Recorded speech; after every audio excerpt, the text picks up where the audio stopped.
New video from West Charlotte shows a large tree that fell on a house. Charlotte Fire says the wind brought the tree down this afternoon.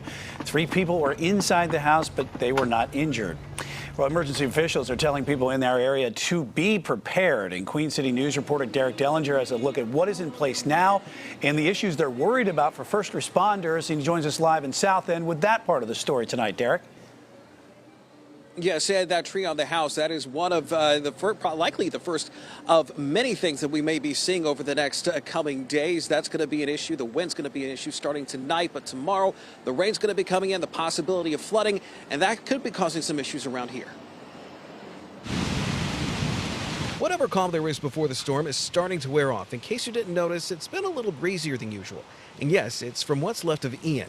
And from here, it's just the beginning. You need to make a personal decision about whether or not you need to be on the roads, really starting now. Charlotte-Mecklenburg emergency officials say more information is coming on what to expect from Friday afternoon into Saturday morning. On Wednesday, there were concerns, but now those concerns have been ramped up. They have a good idea of what will happen, and they say it's not good. Then it moved to the west slightly, and that meant that we were going to get more rain, but also the speed of the storm. That had us wondering about a few things ahead of the storm. First, we checked in with Duke Energy on the power situation and any effort to restore.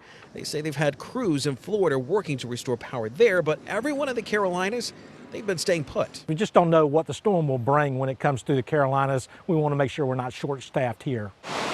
Duke Energy says winds will be more of an issue than the flooding for them.